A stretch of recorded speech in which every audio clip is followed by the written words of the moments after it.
Hi, I'm not doing great. You can tell this because I haven't shaved. V for Vendetta was 20 years old last year, and a lot of people were looking at it and making bleak comparisons between the film and the current state of the world, not unjustifiably. And I was a little bit ahead of this particular curve completely by accident. I did a video way early last year, I think it was, talking about how I kind of hate the film because it presents V's plan as murder four or five people, I forget, some of whom are high ups in the fascist government, and some of whom are just random people who hurt V, and blow up two buildings to inspire people and distribute a bunch of masks. And I'm sorry, V, but us being inspired is really not the problem. There are so many people in the UK right now who are extremely motivated to fix a bunch of these problems.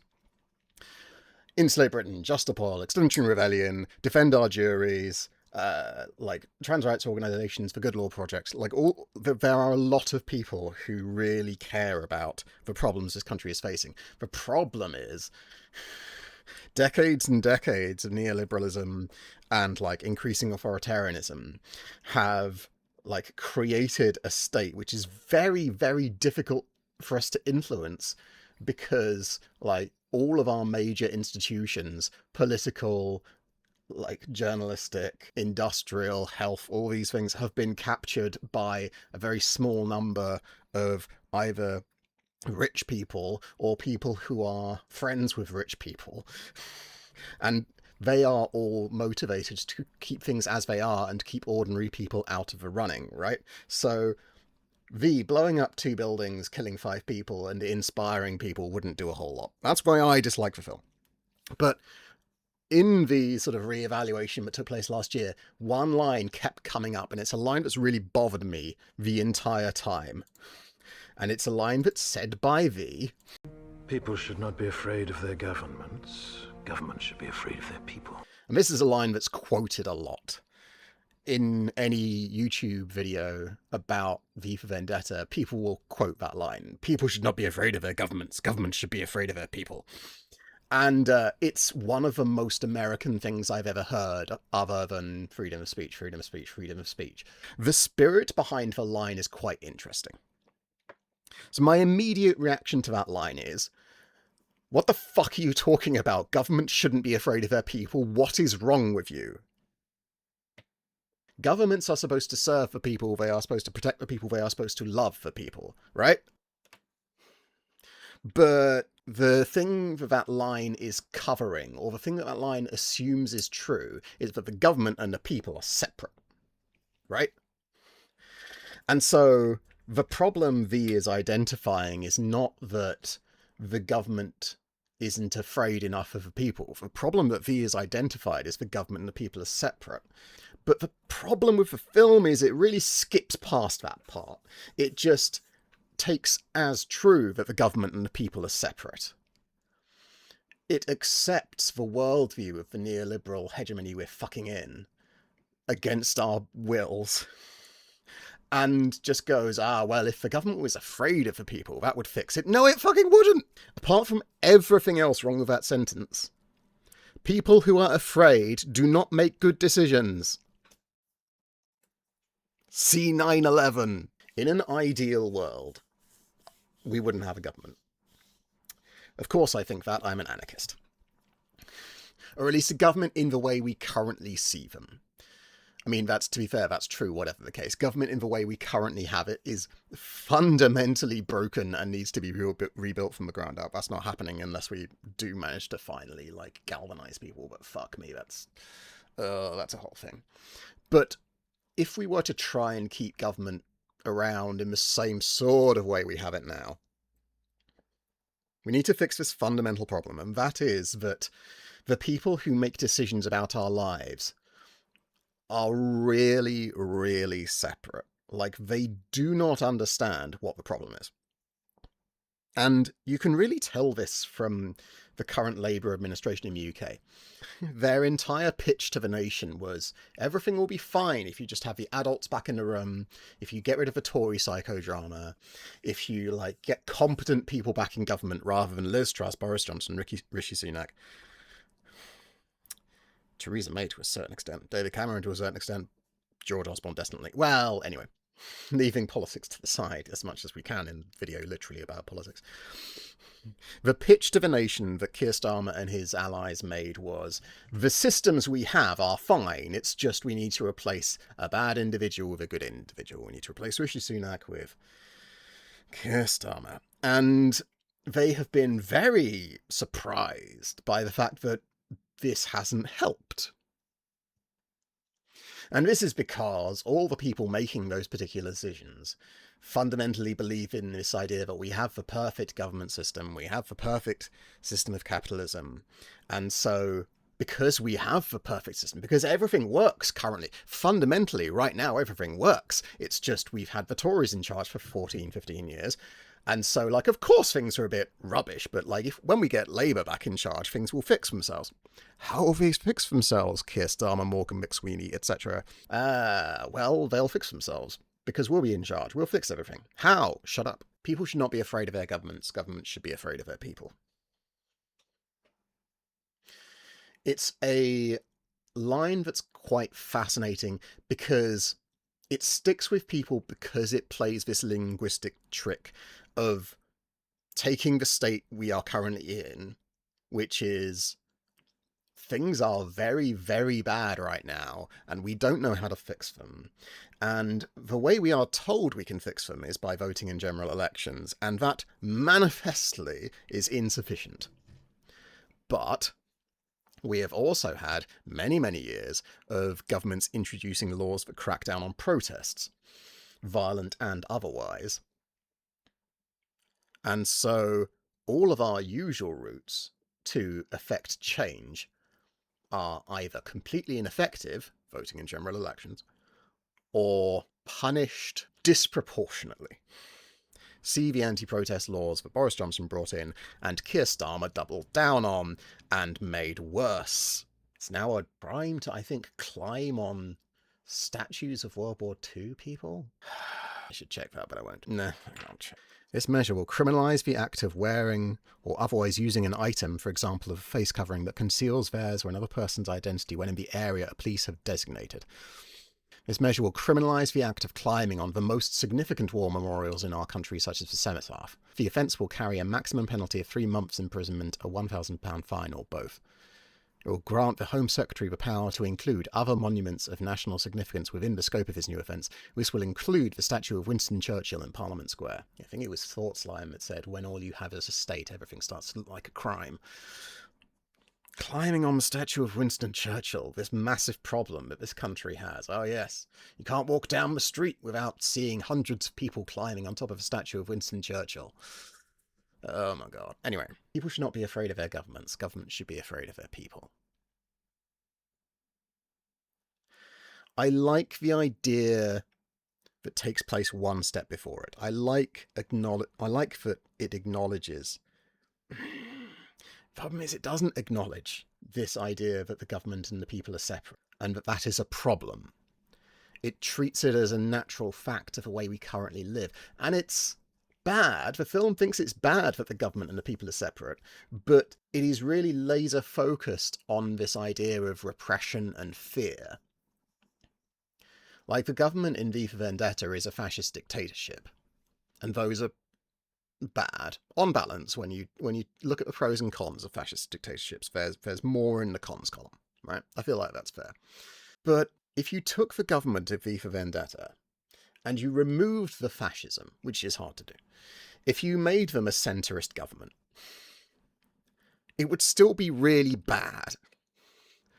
Like, the problem with the problems with fascism and with neoliberalism and with the way we currently live wouldn't go away if people weren't scared of the government anymore.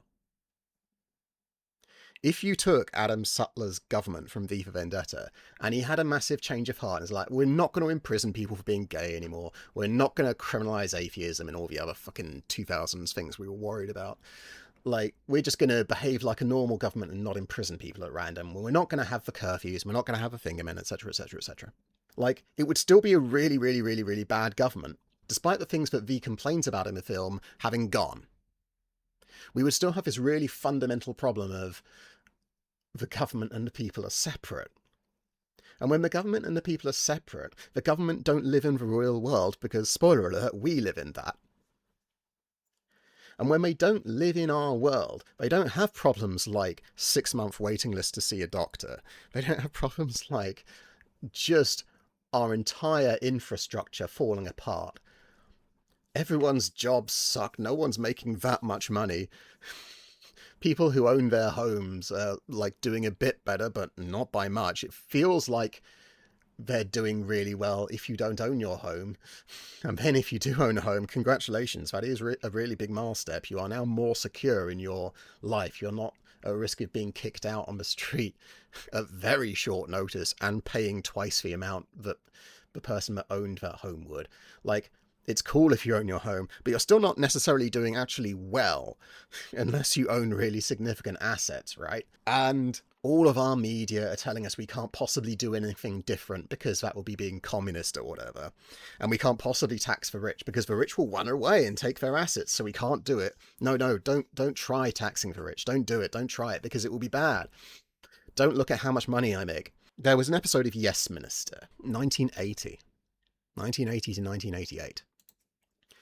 There was an episode of the 1980 to 1988 show Yes Minister, where Jim Hacker MP's driver is driving Jim Hacker to work.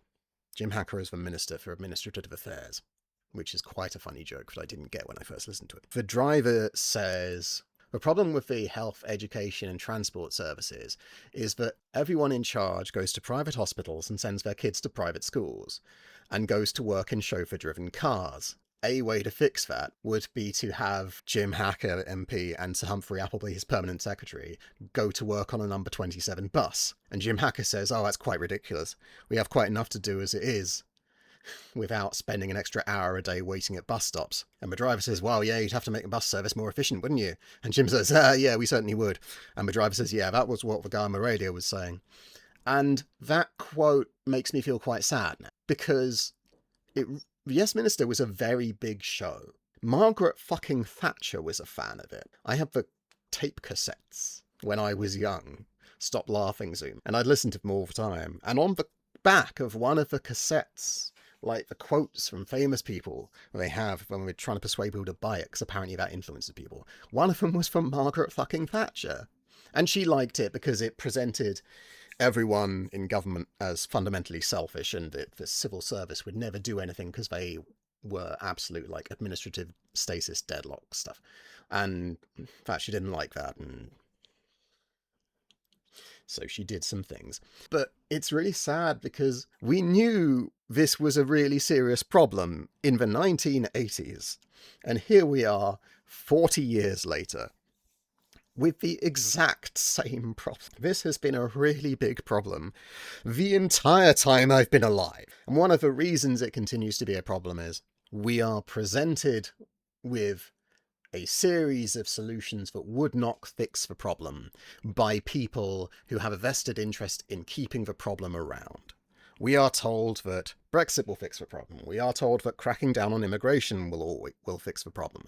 Always, always. Crack down on immigration. Always. Because they are a very, very convenient scapegoat. People coming over here, taking up resources. They're the reason you can't see a doctor. Not fundamental, systemic defunding of the health service, meaning that, oh boy, there are so many reasons why you can't see a GP, but one of them is GP surgeries are financially incentivized to not hire new GPs. And like, it's almost as if having GP surgeries run as a business is a bad fucking idea. Business and health do not belong together in the same way business and art do not belong together. People should not be afraid of their governments. Governments should be afraid of their people. People love that quote. And I would be fascinated to know what they think the government being afraid of its subjects would achieve.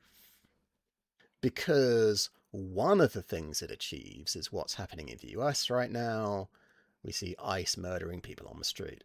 One of the things it achieves is the government being afraid of groups like Extinction Rebellion, Insulate Britain, Just Stop Oil, and so they bring in sweeping new anti-protest laws to imprison and legally punish people concerned about environmental collapse and climate change.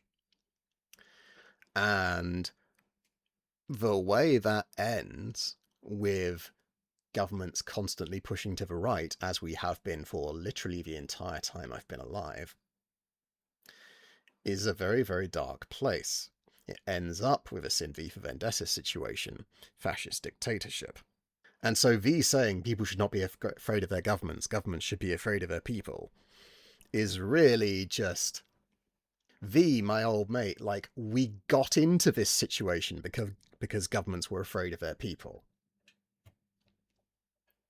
We got into this situation because governments didn't want the people to be exercising their democratic rights, which is why we are stuck with a fundamentally corrupt and not fit for purpose voting system of first past the post, when we know there are much, much better ways to elect governments, but the governments do not want us to use those because our current system keeps the Tories and Labour every 1 time out of 4 in power. And we have the problem of police cracking down on protesters, the police tear gassing and cavalry charging peaceful protesters, let alone what they do to non-peaceful protesters, because the government don't want to listen to the people about things such as climate change. The government is afraid of us. The government is afraid of us making the wrong decisions or exercising our fundamental rights to protest. The government is afraid of us, which is why they take so many steps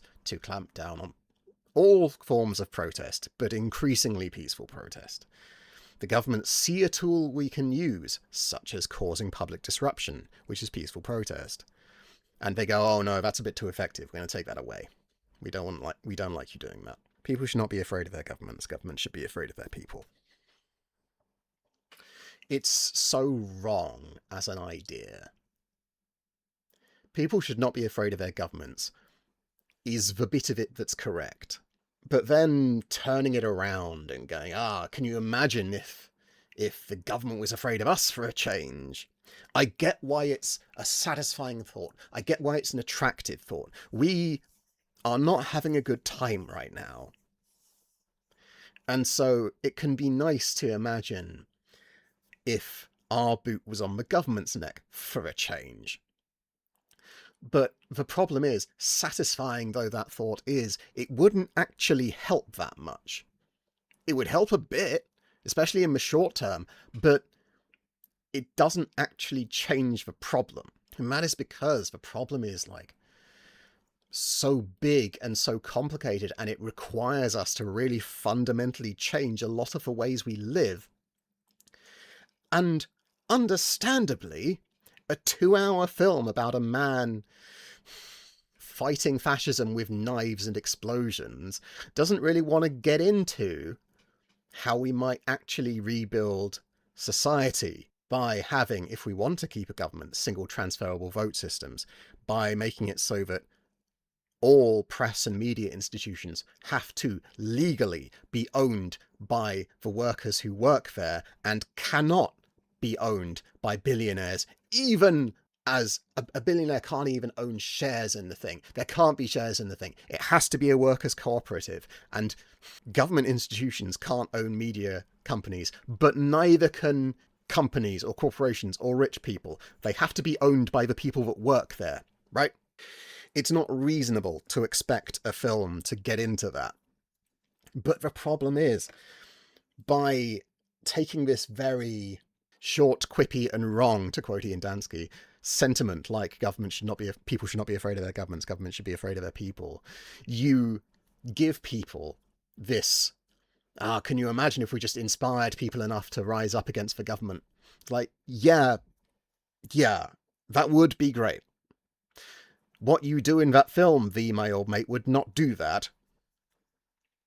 Because people in our world currently are way more motivated than people in your world were at the start. And what happens? We get arrested. We get thrown in prison. And all the things that come with that.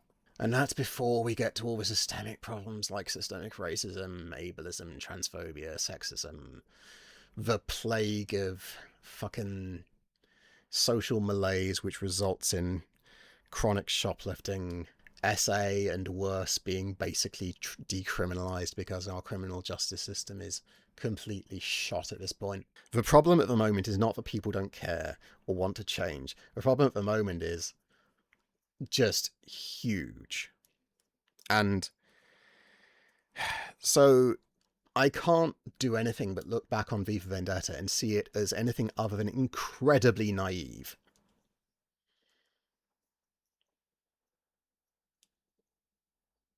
Which is a shame.